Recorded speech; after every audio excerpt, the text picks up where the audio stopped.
Hello, Brad here, just to say we're super proud that the Friday 5pm podcast is sponsored by the Malt Miller, the UK's best home brew store. We use the Malt Miller for all of our homebrew experiments, as well as tapping them up for advice and binging on their awesome YouTube channel all the time. That's why whenever we release a homebrew video, we put a recipe kit live on the Malt Miller, so you can brew with the exact same amazing ingredients that we did. The same ingredients used by pro brewers. So alongside the Malt Miller's nitro-flushed hops, cold-stored yeast and milled-to-order malts, you can pick up recipe kits for our 5 Points Best Bitter, Russian River West Coast IPA, and now the fastest beer in the world, a hazy session IPA that goes from grain to glass in less than 48 hours. Sign up to their newsletter at tinyurl.com/Malt Miller to get 5% off your first order. With the Malt Miller's amazing customer service and Johnny's 48-hour recipe, you could order the ingredients on a Monday and be drinking the beer by the weekend. Speaking of which, it's Friday. It's 5pm. So enjoy this week's Friday 5pm podcast.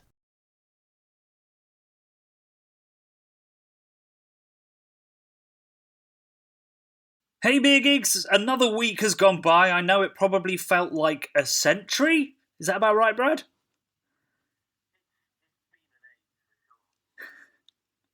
So I've been keeping inside. So You got the Rona? Who knows? Who can say, man? I mean, it's so hard to diagnose. I've certainly had some of the symptoms, but that's kind of the flu, right? So Yeah. or like a cold or something. So it's better If only safe there were than sorry. tests that could be done or sent out by governments to protect its population. That would be handy, wouldn't it? It's almost like they should be doing that, right? Yeah, feels like that. Yeah, I keep seeing all these memes that are like day 9 in isolation, and the gag I really enjoyed is somebody going, day 9 in isolation. No, wait, it's day 2. That's how it feels to me. But I've been working on lots of really bleak stories for Good Beer Hunting. They did let me publish like a Reasons to be Cheerful, which we'll go through at the end. We've got some more. But otherwise, it's mostly been how big companies are screwing over small companies, which is just the way it was before. So I don't know why I'm surprised. It's the way of the world, isn't it? And that's kind of, I think it's brought into focus a bit more that the world is a cruel place, and the people we should value aren't really valued. So yeah, it's interesting. Do you think that maybe it'll cause a little shift, or do you think as soon as the pubs are open and Iceland is doing its discounts again, everything will revert? I think people will... When I say Iceland to American listeners, that's the shop we have where everything is frozen, not the country, which is actually very, very progressive. Very progressive. Probably incredibly safe and low density of population, so they're probably pretty much self-isolating in Iceland anyway. Isolating, am I right? Oh, yes. There we go. That's why people tune in. That's the one.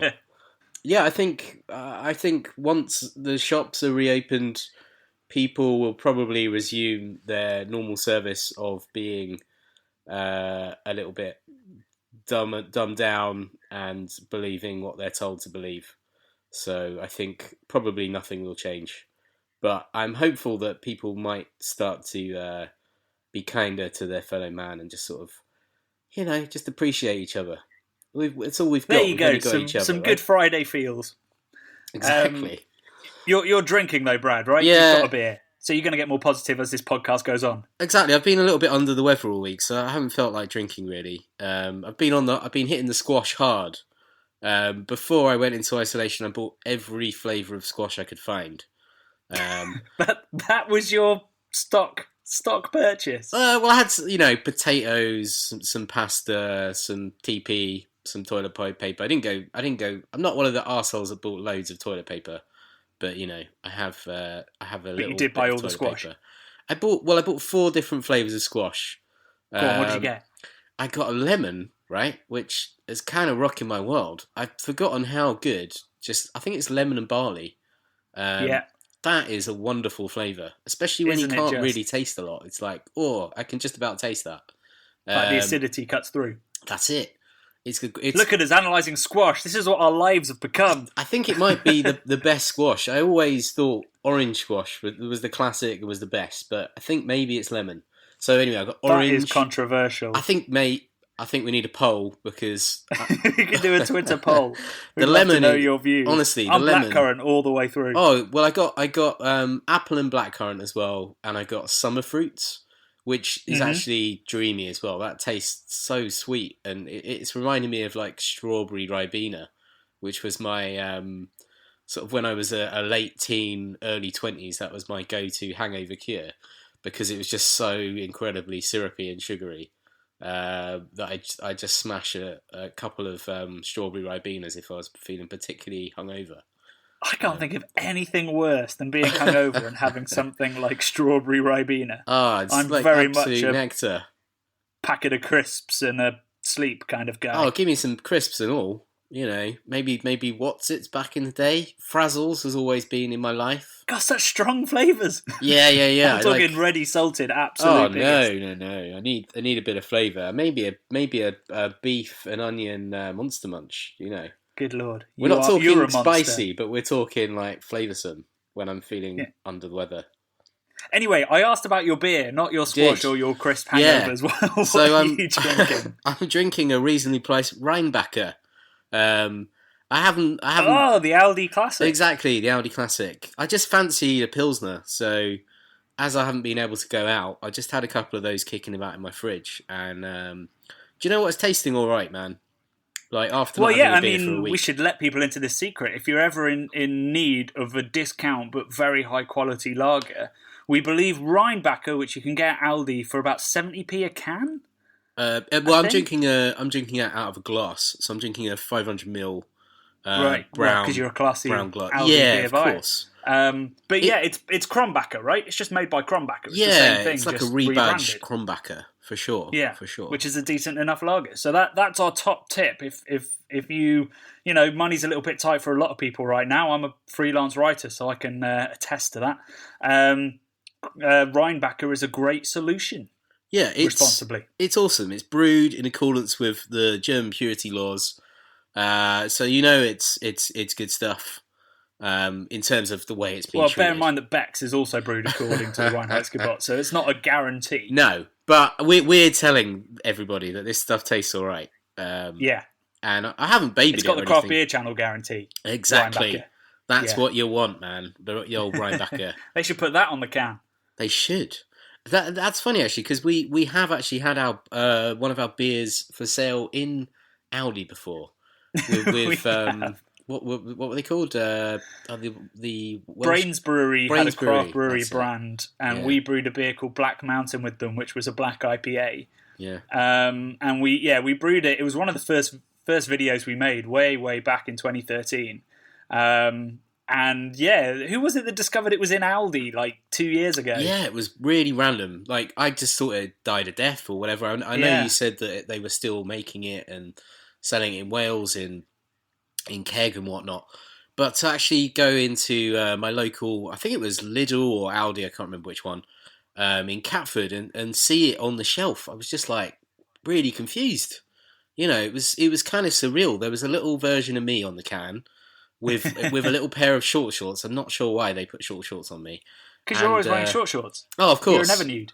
Oh, of course. I am Tobias. But yeah, that was weird. And then there was you on there. I think they'd taken Jim off of the label. I'm not sure. Have they taken him off? I don't know. I can't really remember. I can't believe you didn't buy a load of cans. It was in bottle again. Oh, it was in bottle, was it? Right. Yeah. So it wouldn't have stored very well. But saying that, I think I've kept most of the collabs stuff we've done, just the empty bottles. So I've got Gypsy Hill Drifter, which is the New England IPA. I think we were the second in the UK to brew a NEPA. I think we were by like a week or two we were second. Yeah. So we were right there at the beginning of the NEPA vibes. So I've got one of those. I've got a few versions of those where, like batch one, where our name was on it in big, and then the next batch it was a little bit smaller, and then another batch where they just totally removed our name. which was a little. Well, bit the sad. recipe did change The 3 recipe times, so we didn't have a lot changed. to do with the beer by that point. No, but it was still nice. I mean, I love Gypsy Hill, so it was great to kind of have that local South London hookup. And they are, of course, now our Patreon. Years later, are. they joined our Patreon, so much love And to them. I've seen yeah. Drifter on tap relatively recently as well, so it is still being rebrewed, I think, maybe once a year. Great stuff. Yeah. And there was talk of us doing another collab with them, so we hopefully once all of this shit, gets a little bit more under control, we might be able to do that and some of the other lovely things we've been planning. Who knows? Who knows when it's going to be over? But we will hopefully have our Imperial Stout. I think, having spoken to Glen Affric, that might have to wait until lockdown is over as well. Yeah. Being an Imperial Stout, that's not an issue, other than just I'm really keen to try it. But there we go. So this week's video, it was the first ever solo sofa sessions. How did you feel watching it back, Brad, when you weren't there? I was pretty sad, and I thought, oh God, what if he doesn't need me anymore? It's genuinely slightly panicked. Obviously, you know so much about beer that it's you can do these things on your own. I can fill a gap about beer. Sure. You can talk where I would normally talk nonsense or whatever else. You can fill that with knowledge, mate. So it was highly enjoyable. I like that you've still got the production values in there with the different close-ups and all the rest of it. I thought maybe that might have slipped a little bit, but no, it was great. Ooh, how dare you? No. I mean, what I mean is, you were one-man banding it. I thought maybe you'd forget to do pickups or whatever, but no, you absolutely smashed it. Stayed on top. And I wanted to be there drinking it with you, mate. So I think the next Did you enjoy my little reference to you right at the start? Oh yeah, I did. I should have teleported myself in with computer graphics in at that point. Holographic. What I'm thinking is next batch, would be nice. I could cut to you. Yeah. And you could tell a nonsense story that doesn't really apply to the beer, and then we could cut back to me, and it's basically service resumed. That's it. I think that's what we need to do. For at least some of them, I'd love to be involved. So we were talking about sort of doing a Skype call, and then you filming your end, me filming my end, and being able to cut me in. So I'm kind of present, but not really actually present. Yeah. Hopefully we'll be able to work out a way to do that. You also won't be able to taste the beers I'm drinking, but that was kind of the point, because I've got some very special beer I don't want to share. Well, I did clock that as well. Drunk some of the really good stuff there. But yeah, man, I thought it was great. Look, I mean, to be able to still produce content of such quality amidst these very odd times, I think is a testament to you, sir. So I doff my hat to you. And to make it even better, what we're looking for is content from you guys, from our listeners and our watchers. So we've started a campaign called #BeerStash, and what we're encouraging you to do is, in these bleak times, these potentially end times, to crack the beers that you've been saving for a special occasion. Because who knows, you might not get a chance to ever crack them. So that's what I've been doing, and I showed the ones that I'm going to be cracking for the next 4 weeks in that first video, which includes some really rare stuff that I'd actually forgotten I had. One of them is worth quite a lot of money. I think I might do that one next. The vintage ale from Fuller's from 2010. So please do, if you decide to crack something special out of your beer stash, tell us on Twitter, Instagram, Facebook, or in the comments on the videos we've been doing recently. Just hashtag it beer stash and we'll be able to find it. We've already had some lovely entries. So the video I did that we were just talking about was about Mills Foxpick. I had a bottle of their first ever batch and had heard rave reviews, so I've been saving it for a special occasion. I finally found it.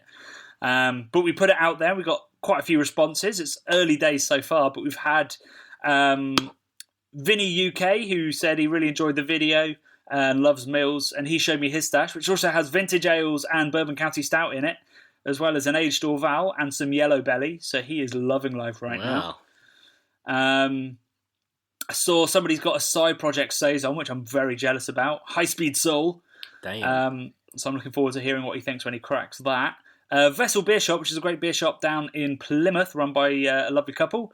They found in their stash an Imperial Raspberry Stout from Thornbridge that was bottled in 2013. Bloody Nora.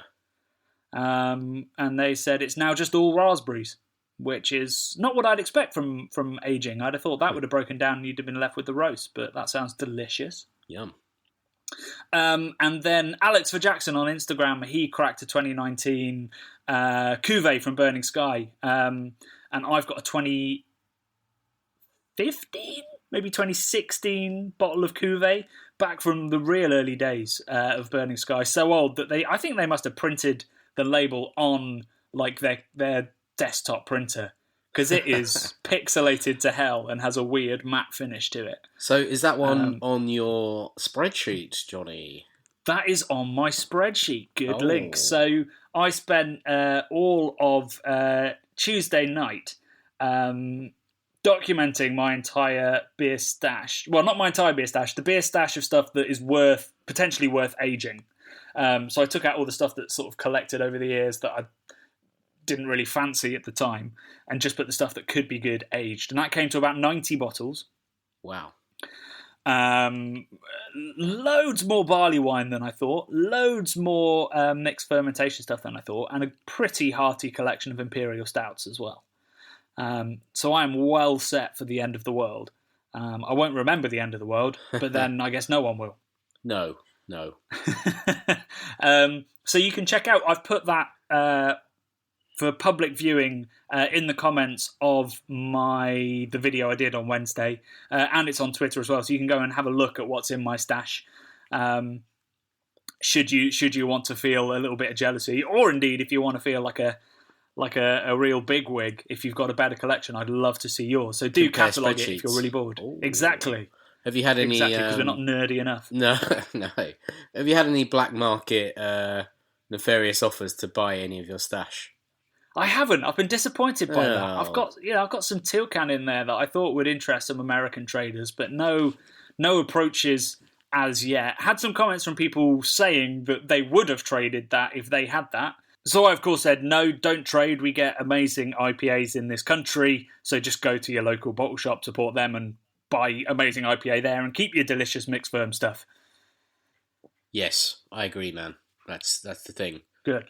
Keep it off that market. Although, I guess, I mean, how are you finding it? I haven't tried to buy anything this week from bottle shops, but are we still in a good position to be doing that?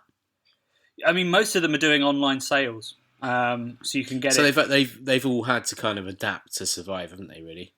Yeah. A lot of them probably had online bottle shops already, but a couple have had to launch them or have started doing sort of, you can phone up and order and they'll bring it round to you and do a sort of knock and run with a box. So they are all adapting slowly. But yeah, it's tough. I mean, bottle shops probably have it a little bit better than everyone else, like pubs. If you want to check out my work for Good Beer Hunting, it's bleak to be a pub right now, especially if you don't own your pub. Or even if you own it and you're paying mortgages on it. It's not easy. And you can't trade at all, really. But yeah, let's not fall down that avenue. Let's be positive. Let's talk about amazing stuff that's been happening, because related to web shops, there have been loads of breweries doing their best to help out in these rough times. Northern Monk were giving away free cans of Faith to NHS staff. Cloudwater, I think we might have mentioned in the last podcast, they've got a button where you can just donate £1, and once it reaches 50 quid, they'll ship a box to a doctor or nurse or frontline NHS staff. Gary Lineker's donating a couple of months of his salary. Good old Gary Lineker. What a ledge. Yeah, he's a good man, Gary. A very tolerable TV personality. Although he did steal our Walker's Crisp campaign that I've been eyeing up for a very long time. I think he already had it. Hasn't he had it since the 80s? He has had it a long time, yeah. We need to get rid of him so we can take that mantle. But, okay. Well, I retract my positive statement about him so that we can have Walkers. And a really heartwarming story, not actually a brewery doing good, but people doing good, is Fierce Beer up in Scotland. They've been worried about their business, what's going to happen to them. So they started a crowdfunder. Crowdfunder.co.uk are offering free campaigns to any hospitality industries that are struggling, which is really good of them. And Fierce Beer took advantage of that, and they've raised about £130,000. No way. Yeah, That's which amazing. is insane. All through just buying vouchers ready to spend when they get to reopen and start selling again. Okay, that's a great idea, isn't it? Yeah, and I couldn't. If you're a brewer, that's a brilliant idea. You should be doing it, even if you only raise a couple of grand. Obviously, that's going to make a huge difference. Man. Yeah, exactly. That's brilliant. That's brilliant to hear that sort of thing. Yeah, so there's some pretty solid reasons to be cheerful. There are. Yeah. So that brings to an end this week's Friday 5pm podcast. If you've heard some good news, or if you want to share your beer stash, please do. You can get us at Beer Channel on Twitter, at Craft Beer Channel on Instagram, and find us on Facebook and obviously the YouTubes. What have you got planned for the next couple of days, Brad? Are you going to get involved in the next video? Yeah, I'd love to get involved in the next video. Without a doubt, I will be involved in the next video. If you'll have me. We'll find a way. Via some sort of outside broadcast system. Next few days, I'm going to be doing... I'm starting to feel a little bit better, so I'm hopefully going to be doing a little bit of home improvement, a little bit of Craft Beer Channel stuff. I've just been redesigning the bubble logo and the Friday 5pm logo. Yep. Giving them a bit of love, and then some other stuff. Yeah, what about you, Johnny? What are you up to? You've been working hard all week, haven't you? So I've been covering lots of news stories. Yeah, I'm gonna have a quiet weekend. Maybe a weekend in, Brad. That's what I'm thinking. Oh, doesn't that sound absolutely the same as every other day? Oh God, doesn't it? Yeah. The Bubble Podcast is brought to you by the nerds behind YouTube's Craft Beer Channel. Head to youtube.com/the Craft Beer Channel to watch this week's video and over 400 more exciting episodes. If you love what we do, please do subscribe and even join our Patreon at patreon.com/craftbeerchannel. Love and beer.